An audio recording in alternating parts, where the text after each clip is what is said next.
The विचर episode 3 की शुरुआत होती है टिमेरिया से, जहां गैरोल्ड की तरह ही एक और विचर एक मॉन्स्टर का शिकार करने आया होता है।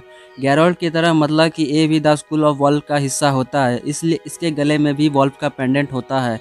यहाँ के लोकल लोगों के कहने के मुताबिक कोडलेक मॉन्स्टर इन लोगों को एक एक करके अपना शिकार बना रहा होता है। ये नया वाला विचर इन लोगों से 3000 ऑरस एडवांस में लेकर उस मॉन्स्टर का शिकार करने के लिए निकल पड़ता है, पर यह मॉन्स्टर के हाथों मारा जाता है। गैरोल्ड अपने खाली टाइम में एक कोठे पर जाकर रिलैक्स कर रहा होता है।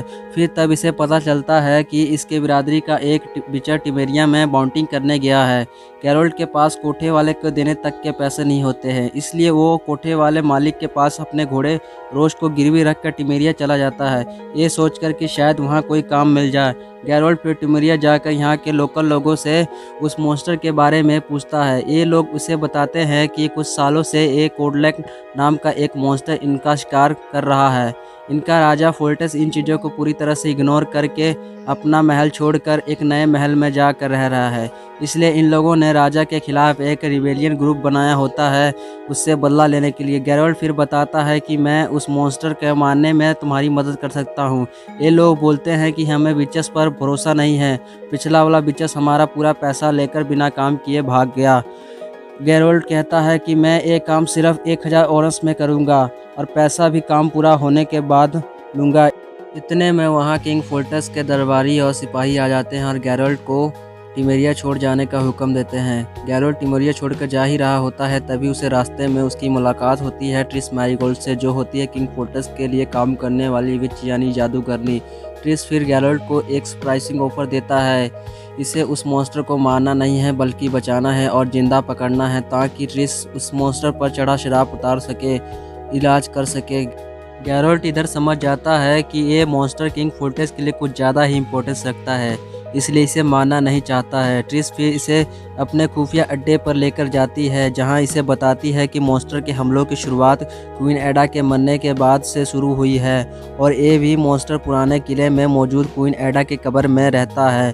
क्वीन एडा का मतलब कि किंग फोर्टेस की बहन। कहा जाता है मरने से पहले क्वीन एडा किसी अननोन आदमी के साथ अफेयर चल रहा था और अपने मौत के समय वो प्रेग्नेंट भी थी, पर किसी को नहीं पता वो आदमी कौन था और ये बच्चा किसका है। क्वीन एडा के मरने के बाद फोर्टेस ने कभी शादी नहीं की, मतलब कि क्वीन एडा का वो बच्चा टिमेरिया का आखिरी वंश था।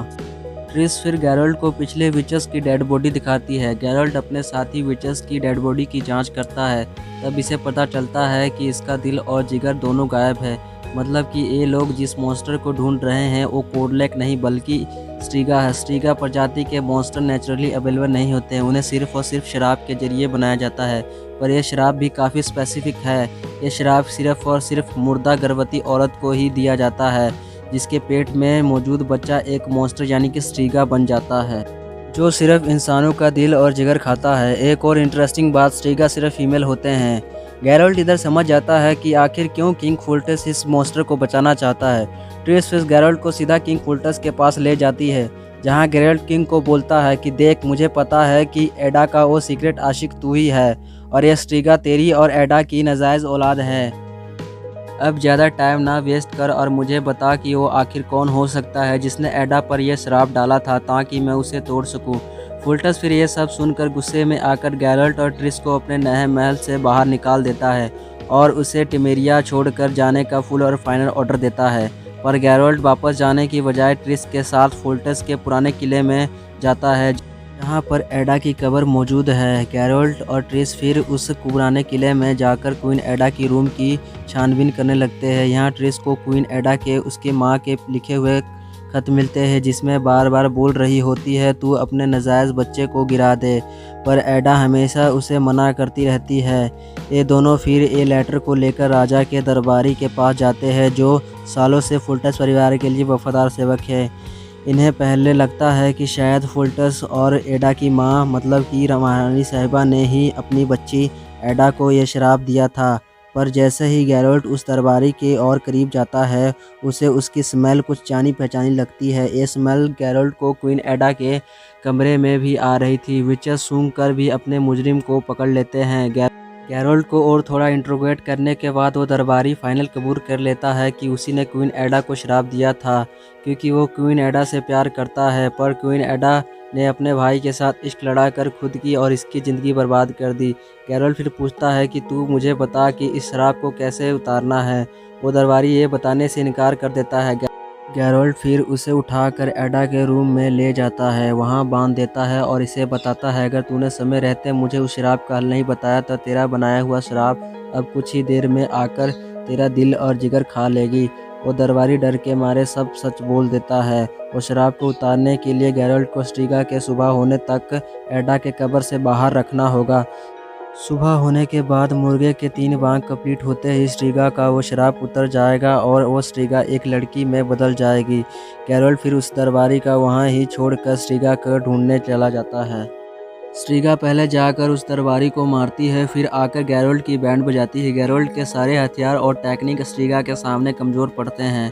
फिर गैरोल्ड अपने जादू से किले के बाहर जाने वाले सारे दरवाजे बंद कर देता है और ख़ुद को क्वीन एडा के कब्र में बंद कर लेता है, ताकि सुबह होने तक स्ट्रीगा ना तो बाहर भाग सके ना ही क्वीन एडा के कब्र में वापस आ सके। गैरोल्ड का प्लान काम कर जाता है और एक लड़की में बदल जाती है, पर इसके अंदर नफरत रहमने तभी मौजूद होती है। वो लड़की गैरोल्ड के गले पर हमला कर देती है और गैरोल्ड भी जान बचाने के लिए उस लड़की पर हमला करते हैं। फिर दोनों बेहोश हो जाते हैं। गैरोल्ड की जब आंख खुलती है तब वो ट्रिस के साथ होता है, अपने जख्मों से रिकवर हुआ होता। ट्रिस फिर उसे बताती है कि तुझे आराम की ज़रूरत है। फिर ट्रिस वादे के मुताबिक गैरोल्ड को उसका इनाम देती है। दूसरी तरफ स्टैट और जेनिफर का रिलेशनशिप आगे बढ़ने लगता है। ये दोनों अपने इनिशिएशन डे की तैयारियां कर रहे होते हैं। इनिशिएशन डे लाइक के ग्रेजुएशन डे। इस दिन ये दोनों और बचे हुए सारे स्टूडेंट ऑफिशियली जादूगर और जादूगरनी बन जाएंगे। इसके बाद एरिटोजा के मास्टर जादूगर जो होता है एक तरह का बोर्ड ऑफ डायरेक्टर डिसाइड करेंगे कि कौन सी जादूगरनी किस राजा के लिए काम करेगी। इनकी दुनिया में हर एक राजा के पास एक विच यानी जादूगरनी होती है। जैसे कि फोल्टेस के पास ट्रिस थी, बिल्कुल वैसे है। इनिशिएशन प्लान के हिसाब से जेनिफर एड्रियन के राजघराने जाने वाली थी, क्योंकि वहाँ के राजा को अपने हुकूमत के लोग ही पसंद होते हैं। इनिशिएशन डे से पहले जादूगरनी चाहे तो अपना पूरा रूप बदल सकते हैं और अपने आप को जितना चाहे उतना खूबसूरत बना सकते हैं, इस महान कलाकार की मदद से जो होता है जादूगरनियों का सर्जन। एरिटोजा के मास्टर मीटिंग में बैठ के डिसाइड कर रहे होते हैं कि कौन सी जादूगरनी कहाँ जाएगी। तभी अचानक स्टेकोवार सबको बताता है कि जेनिफर में एल्फ का खून दौड़ रहा है। एड्रियन के घराने तो एल्फ से सख्त नफरत करते हैं। फिर सब डिसाइड करते हैं कि इनमें से एक बोर्ड मेंबर की बेटी एड्रियन जाएगी और जेनिफर को भेजा जाएगा नीलफगार्ड। जैसे ही ये न्यूज़ जेनिफर को पता चलती है, वो गुस्से में आकर पागल हो जाती है और जाकर स्ट्रैड को बहुत खरी खोटी सुनाती है। इसके बाद जाकर अपने प्लास्टिक सर्जन से मिलती है और उसे बोलती है कि जल्दी से जल्दी मुझे खूबसूरत बना दे। ये जो बताता है कि ये प्रोसेस बहुत दर्दनाक है, इसके लिए मुझे तुम्हें बेहोश करना होगा और मेरे पास बेहोशी वाली दवाई बनाने का टाइम नहीं है। जेनिफर इसे बोलती है कि मुझे प्रॉब्लम नहीं है, मैं ये दर्द सहन कर लूँगी। फिर ये इसके ऊपर अपना प्रोसेस शुरू कर देता है। इसका एक और नुकसान है कि इसके बाद आप माँ नहीं बन सकते। जेनिफर फिर सबको डांस में ज्वाइन करती है और एड्रियन के राजा के साथ डांस करने लगती है। एड्रियन का राजा जेनिफर की खूबसूरती पर लट्टू हो जाता है। जेनिफर फिर बताती है कि मैं तेरे ही किंगडम से बिलोंग करती हूँ। इसके बाद सब समझ जाते हैं कि ये राजा तो पक्का ही जेनिफर को सिलेक्ट करेगा।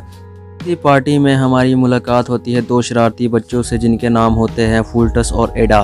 यहाँ तीनों मेन कैरेक्टर की एक्चुअल टाइमलाइन कंफर्म होती है। जेनिफर की कहानी सबसे पुरानी टाइम में चली है, क्योंकि फुल्टस एक बच्चा है। गैरोल्ड की कहानी बीच वाले टाइम में चली है और सीरी की टाइमलाइन सबसे लेटेस्ट है। उधर सीरी बर्फीले जंगल में अपने दोस्त एल्फ के साथ आराम कर रही होती है, तभी उसे कोई पुकारने लगता है और सीरी पूरी तरह आवाज़ के वश में आकर सामने वाले जंगल में घुस जाती है। उसका दोस्त रोकने की कोशिश करता है, पर सामने वाली जंगल से कोई तीर मारकर घायल कर देता है।